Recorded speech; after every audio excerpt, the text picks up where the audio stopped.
One day, they brought 8 Greeks from Saloniki, Jewish people.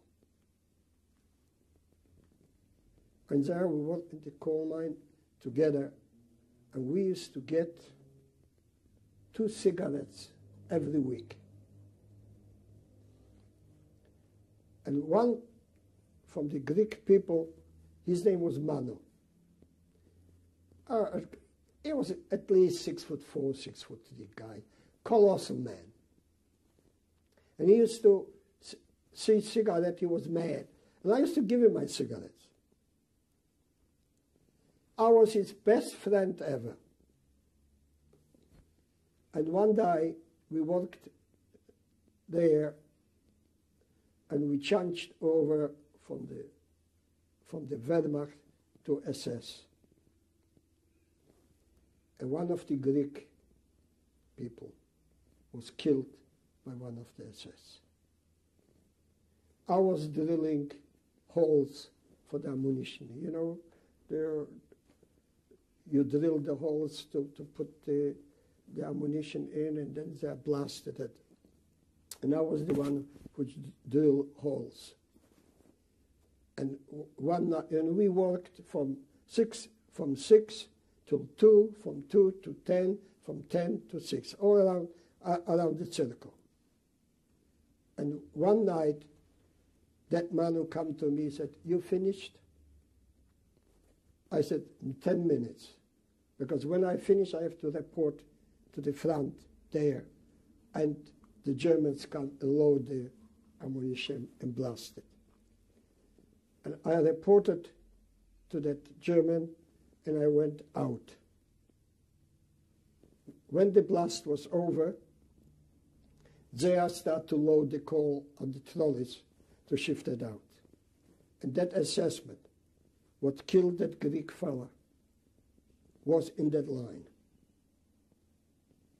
And that Manu, with other guy, just put one of the carriages out of the line, and everything stopped, because the rollers come from all directions. And it was a big scandal that we take, and that attachment was in the center, and that man got a trolley of coal and pushed it out into him, and squashed that guy between the two rollers. They kept us underground for 2 weeks. How they didn't kill us, I don't know. I think that by pure luck, they accept an accident there. It's nobody's fault. But they didn't even know who pushed the lorry. But that Greek people didn't last very long. They killed them very, very soon. So generally, how would you say you were treated in Falkenberg? I think we've been treated in consideration well. We worked very hard, but was no gas chambers. It was no SS in the beginning. It was the Wehrmacht. And I think was quite good there. I am Esther Stearns, and I am conducting an interview with Mr. Nicholas Gardos in Sydney, Australia. It is May the 24th, PM 1995.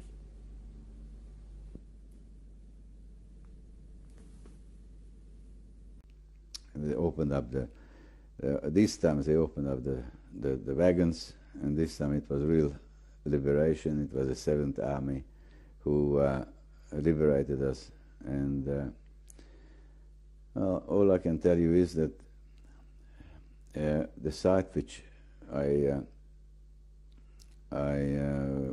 didn't expect was we had a number of German SS with their throat cut lying next to the railway line. And what happened was, which I learned afterwards, that we had also in the camp, we had some Greek Jews.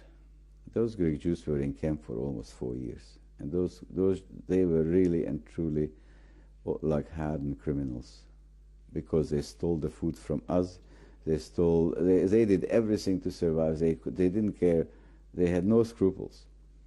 In the camp, you couldn't leave if you went to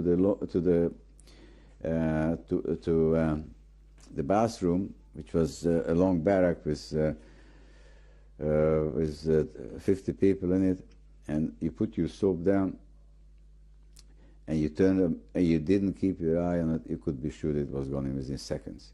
You put your bread, your ration, you could only keep under your head when you slept, and then it wasn't safe. And every time it came back, it was the Greeks. The Greeks every time. I mean, you couldn't. They were more on an animal level than we were. I don't know if they would have killed for a piece of bread, but they definitely didn't stop anything, and that's why they survived. Anyhow, these Greeks, they as it turned out to be, they were the ones a few wagons down from us. When they opened, when the American soldiers opened up the doors, they jumped off. They took the bayonets from the Germans, just straight away there, until the Americans didn't know. They were not fast enough to stop them, or maybe they didn't want to stop them. I don't know, but they were quite a number, 5 or 6 or 7, I don't know. They were lying there, just a throat cut. Simple as that. So that was liberation. And the Greeks, they grabbed one of the SS girl, and they tear off the clothes. And the American soldiers was around watching what they're doing, and they cut the hair with a knife, and they were kicking, beating her up, and then the American soldiers, they says already that's enough, and they took her away.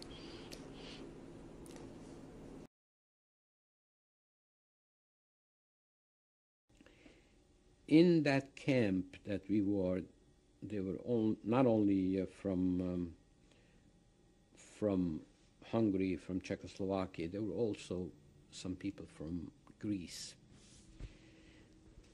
Somehow or other, they are more hot-blooded than the Hungarians or whatever. And I told you that there was this big fight about that tin can, about the candy can.